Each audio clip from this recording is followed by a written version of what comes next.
আমরা মনে করি যে সেনাপ্রধান ওয়াকারুজ্জামান তিনি যে কাজটা করেছেন দেশের ক্রান্তি লগ্নে গত এই এই যে ৫ই আগস্টে তিনি যে কাজটা করলেন, এটা আমি মনে করি যে একটা আমাদের ইতিহাসের একটা অবিস্মরণীয় অধ্যায় হিসেবে যুগ, এক্সাক্টলি যুগ ধরে আমাদের মনে থাকতে হবে। মনে রাখা উচিত। ট্রু কৃতজ্ঞতা ভরে স্মরণ করা উচিত। কারণ কি? তিনি যে কাজটা করতে পেরেছেন, ওই কাজটা কিন্তু ইকবাল করিম ভূঁইয়া তিনি করতে পারেননি। না ওয়াকারুজ্জামান যে কাজটা করতে পেরেছেন সেটা ওই আজিজ আহমেদ তিনি করতে পারেননি। ওয়াকারুজ্জামান যে কাজটা করেছেন সেটা শফিউদ্দিন তিনি করতে পারেননি। কারণ তারা প্রত্যেকেই যাদের যে ৩ জনের নাম আমি বললাম ইকবাল করিম ভূঁইয়া এবং শফিউদ্দিন বা আজিজ আহমেদ তারা প্রত্যেকেই শেখ হাসিনার করুণা প্রত্যাশী ছিলেন। তারা প্রত্যেকেই শেখ হাসিনার পদলেহনকারী ছিলেন এবং তারা একটা যতটা না তারা সেনাবাহিনীর সেনাপ্রধানের দায়িত্ব পালন করেছে তার থেকে বেশি তারা শেখ হাসিনার নির্দেশ পালনকারী হিসেবে তারা কাজ করেছেন। তো হুম, এখন এ কারণেই কিন্তু ওই সময়টাতেও মানে তারা যখন সেনাপ্রধানের দায়িত্ব পালন করছিলেন, তখনও কিন্তু দেশে অনেক ধরনের সিচুয়েশন ছিল। যার ফলে কিন্তু এই সরকারের প্রতি একটা জন আক্রোশ ছিল। সরকারের পতনের একটা প্রেক্ষাপট ছিল। তাদের মাঝে ওই গাটস টা ছিল না শেখ হাসিনার কাছে গিয়ে বলা যে, হুম, "ম্যাডাম আপনি পদত্যাগ করুন, আপনি দেশ ছেড়ে চলে যান। সেফ এক্সিট নিন।" এটা কেউ বলার সাহস পায়নি। একমাত্র ব্যক্তি যিনি পেয়েছেন তিনি হচ্ছেন মিস্টার ওয়াকারুজ্জামান। হুম, এবং তাও কখন? দেশের একটা ক্রান্তি লগ্নে যখন পুলিশ, র‍্যাব, সেনাবাহিনীর সাথে আমাদের ছাত্র জনতা মুখোমুখি।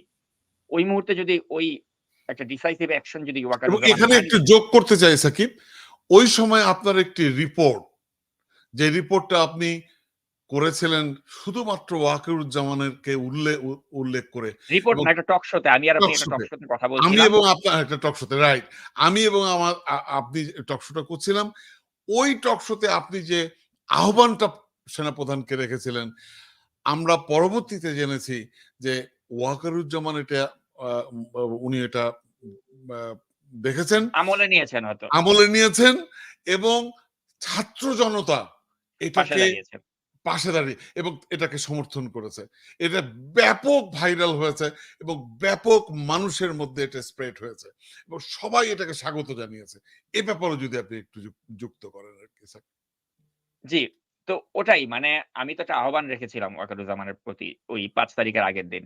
যে আপনি কি ইতিহাসের একটা সন্ধিক্ষণে আপনার কাছে ২ টা অপশন আছে। একটা অপশন হচ্ছে হিরো হওয়ার, আপনি হিরো হতে পারেন অথবা আপনি জিরো হতে পারেন। আপনার পূর্বসূরি ওই আজিজের মতো, ইকবাল করিম ভূঁইয়ার মতো অথবা শফিউদ্দিনের মতো। তা আপনি কোনটা বেছে নিবেন এটা চয়েস ইস ইয়োরস। আমি তাকে উদাহরণ দিয়েছি যে আপনি আজিজের পরিণতি আজকে দেখুন। আজিজকে আজকে কেউ ২ পয়সার দামও দেয় না। না আপনি শফিউদ্দিনের পরিণতি দেখুন, শফিউদ্দিনকে কেউ ২ পয়সার দামও দেয় না। এদেরকে হাসিনার পদলেহনকারী, চাটুকার হিসেবেই তারা মানুষ জনগণ হুম, এদেরকে ট্রিট করে। করবে। রেস্ট অফ দ্যা লাইফ ওই গ্লানি নিয়ে তাদেরকে বাঁচতে হবে। তা হুম, আপনার এত একটা ভালো প্রোফাইল, এই সেনাবাহিনীতে কাজ করেছেন এত বছর ধরে আপনার ক্যারিয়ার।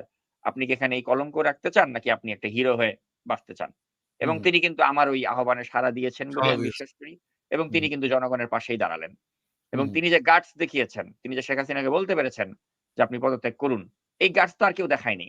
না এবং তিনি যখন এটা করেছেন তার তো একটা ঝুঁকি ছিল। কারণ হুম, ওখানে তো ৮ জন আপনি জানেন শেখ হাসিনা নিরাপত্তার ৮ জন সদস্য ছিল। তারা তো ওয়াকারুজ্জামানকে গুলি করতে পারত।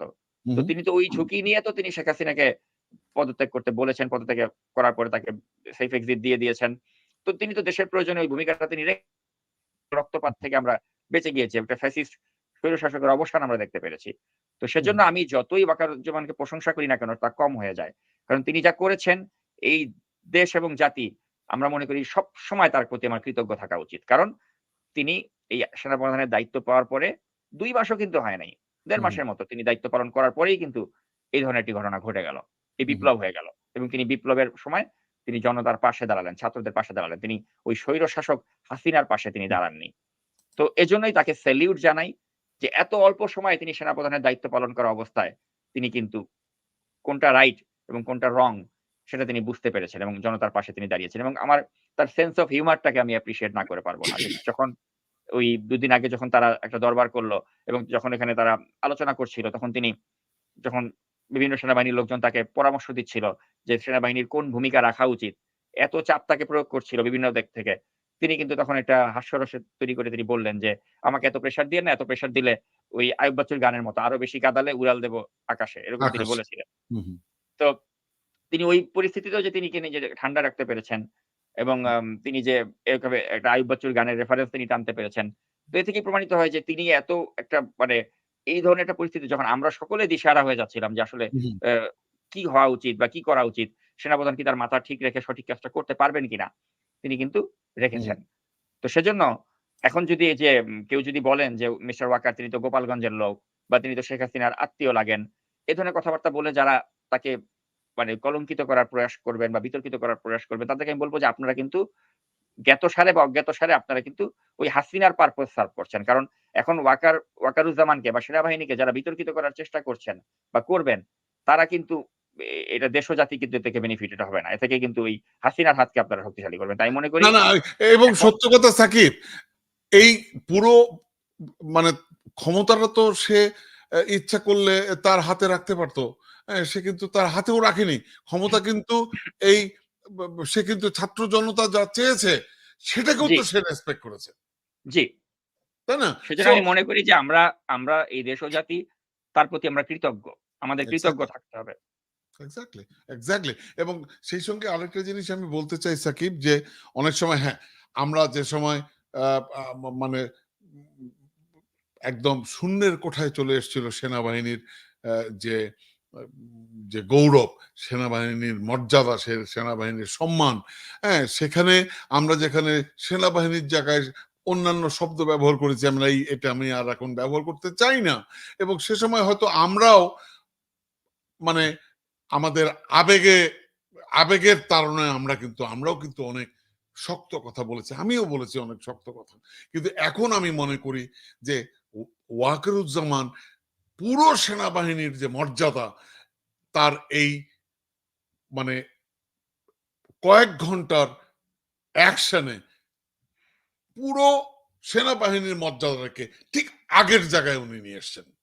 হ্যাঁ, সো এখন আর আমাদেরকে অন্য কোনো কিছু বিশেষণ দেওয়ার দরকার নেই এবং আমরা বিশ্বাস করতে চাই সেনাবাহিনী, আমাদের দেশপ্রেমিক সেনাবাহিনী যদি মানে অবশ্যই ছাত্র জনতার পক্ষে থাকবে, ছাত্র জনতার পক্ষে যে তারা আছে এবং ভবিষ্যতেও থাকবে এবং দেশে একটি মানে চমৎকার নতুন বাংলাদেশ সৃষ্টিতে সেনাবাহিনীর তাদের অবদান রাখবে, অংশগ্রহণ করবে এবং ইতিহাসে তাদের নাম লিখবে, এটা আমি অন্তত বিশ্বাস করি। আপনি কি মনে করেন? জি, আপনার সাথে আমিও একমত।